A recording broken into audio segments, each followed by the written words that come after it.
सुप्रभात प्यारे बच्चों। आज मैं आपको सुमित्रा नंदन पंत जी द्वारा रचित वे आंखें कविता समझा रही हूँ। इस कविता में सुमित्रा नंदन पंत जी ने किसान की दयनीय दशा का चित्रण किया है। अंधकार की गुहा सरीखी, गुहा माने गुफा, सरीखी मतलब समान।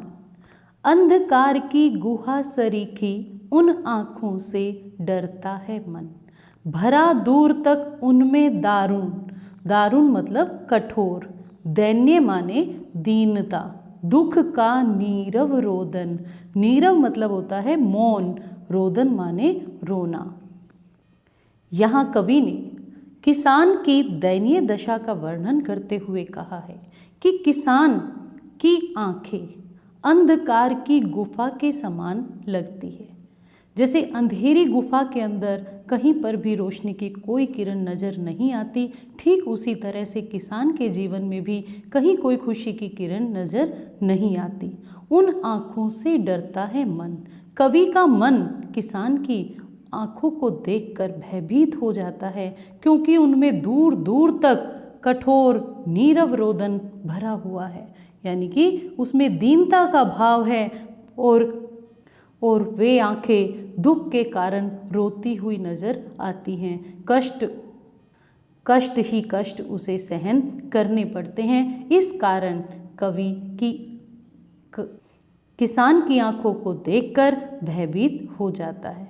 इसके बाद बेटा आगे देखें। वह स्वाधीन किसान रहा, स्वाधीन होता है स्वतंत्रता।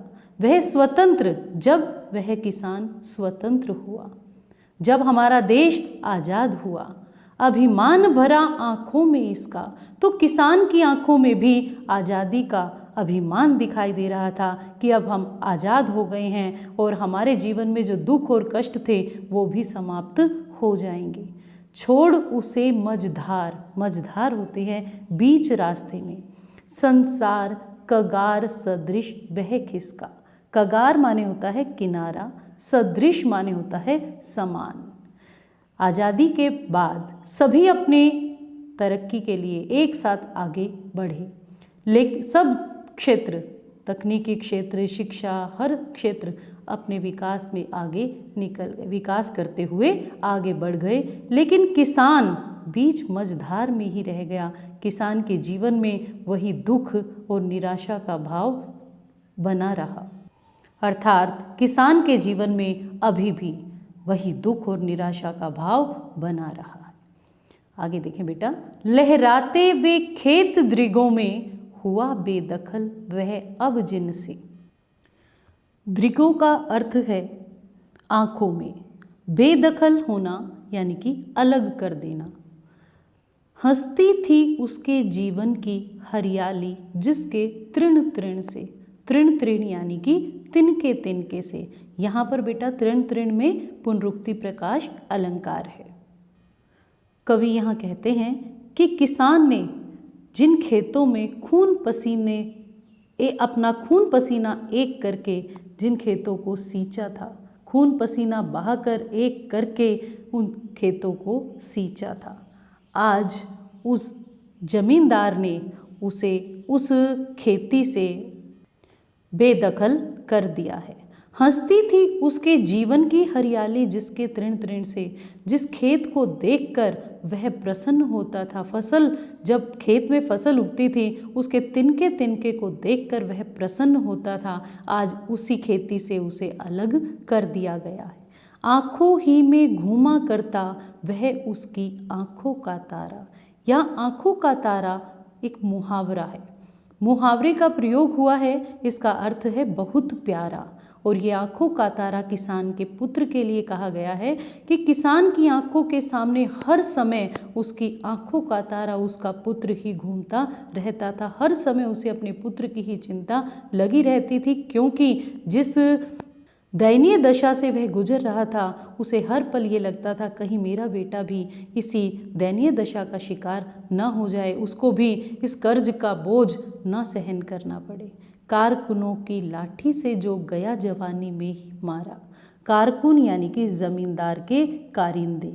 कारकुनों की, जब किसान अपने अपना लगान नहीं चुका पाया। तब कारकुनों ने यानी कि जमींदार के कारिंदों ने उसके बेटे को लाठी से इतना मारा कि वह जवानी में ही अर्थात युवावस्था में ही मारा जाता है, मृत्यु को प्राप्त हो जाता है। बिका दिया घर द्वार, घर द्वार यानी कि घर, महाजन ने ना ब्याज की कौड़ी छोड़ी।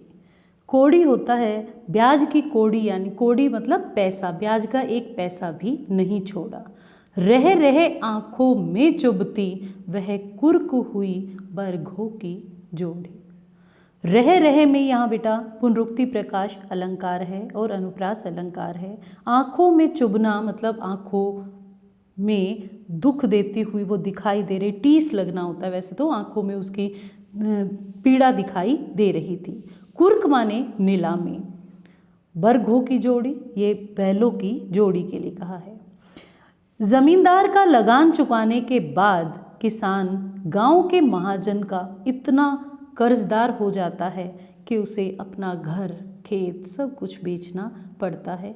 लेकिन महाजन को, महाजन ये जो बनिया जिससे उसने ब्याज पर पैसे लिए थे, उसको थोड़ी भी उसके ऊपर दया नहीं आती। वह उससे ब्याज का एक पैसा भी नहीं छोड़ता। रह रहे आँखों में चुभती, उसकी आँखों में उसके बैलों की जोड़ी जो बची हुई थी उसके पास, वो भी उसकी आँखों में चुभ रही थी कि इसको बेचकर वह उसका ब्याज का पैसा क्यों नहीं दे देता। उजरी उसके सिवा किसे कब पास दुहाने आने देती। उजरी किसान की गायें, जो सफ़ेद रंग की गायें थी उसके लिए कहा है उजरी के उसके सिवा, उजरी गायें किसान के सिवाय किसी और को दूध दोहने नहीं देती थी। दुहाने आने देना मतलब दूध निकालने, किसान के सिवाय वो किसी और को अपने पास भी नहीं आने देती थी। आह आँखों में नाचा करती उजड़ गई जो सुख की खेती। किसान की आँखों में रह रह कर उसके बीते हुए दिन याद आ रहे थे। उसकी आंखों के सामने बार बार वो सुख के दिन आ रहे थे। उजड़ गई जो सुख की खेती, जो उसके जीवन में से जो उसके जीवन में सुख का समय था, वो सुख का समय अब उसके जीवन में से चला गया। लेकिन उसकी आंखों के सामने बार बार वो सुख का समय आ जाता है। बिना दवा दर्पण के घरनी यानी कि घरवाली या पत्नी, स्वर्ग चली आंखें आती भर। देख रेख के बिना दूध मुही, छोटी सी दूध पीने वाली बच्ची, बिटिया 2 दिन बाद गई मर। यहाँ किसान की दयनीय दशा का वर्णन करते हुए कवि कहते हैं कि बिना दवा और देखभाल के किसान की पत्नी स्वर्ग सिधार जाती है, और यह देखकर किसान की आंखें भर आती है। बिना देखभाल के जो उसकी छोटी जो बेटी के पैदा होने के समय किसान की पत्नी की मृत्यु हो जाती है, बिना देखभाल के वो 2 दिन की बच्ची भी मर जाती है। घर में विधवा रही पतोहू, लक्ष्मी थी यद्यपि पति घातिन। पकड़ मंगाया कोतवाल ने, डूब कुएं में मरी एक दिन। किसान के घर पर अब उसकी विधवा पुत्र वधू ही शेष रह गई थी। उसे घर की लक्ष्मी कहा जाता था, लेकिन आज उस पर विधवा होने का कलंक लग गया है। लोग उसे पति को मारने वाली कह रहे हैं। एक दिन कोतवाल ने जब उसे, कोतवाल यानी कि थानेदार, कोतवाल ने जब उसे कोतवाली में पुलिस चौकी में बुलाया तो इस कलंक को वह सहन नहीं कर पाई और कुएं में डूबकर मर जाती है। इस प्रकार शोषित किसान का पूरा परिवार समाप्त हो जाता है। खैर पैर की जूती जोरू, न सही एक दूसरी आती, पर जवान लड़के की सुध कर सांप लौटते फटती छाती। कवि ने इस काव्यांश में पुरुषों की ऐसी मानसिकता पर कटाक्ष किया है। कैसी मानसिकता कि पैर की जूती जोरू, जोरू मतलब पत्नी, पैर की जूती महत्वहीन अस्तित्वहीन मानना, स्त्रियों को अस्तित्वहीन मानना, महत्वहीन मानना, ऐसी मानसिकता पर कटाक्ष किया है। कवि कहते हैं कि खैर पैर की जूती जोरू, न सही एक दूसरी आती। यहाँ पर समाज के अंदर पुरुषों की ऐसी मानसिकता पर कटाक्ष करते हुए वे कहते हैं कि किसान को अपने जवान लड़के को याद करके, शुद्ध करना याद करके उसको बहुत दुख होता है, उसकी छाती पर फटने लगती है दुख के कारण, सांप लौटते हैं। अर्थात उसका दुख इतना विशाल होता है कि वह बता नहीं पाता। लेकिन उसकी पुत्रवधू की मृत्यु पर किसान को इतना दुख नहीं होता। उसे लगता है कि पत्नी तो दूसरी लाई जा सकती है, जैसे जूती एक टूटने के बाद दूसरी आ जाती है, उसी तरह से पत्नी दूसरी आ सकती है। लेकिन तभी उसे अपने जवान लड़के की याद आती है और कि वह मारा जा चुका है, इसी कारण उसका दुख बहुत ज़्यादा बढ़ जाता है।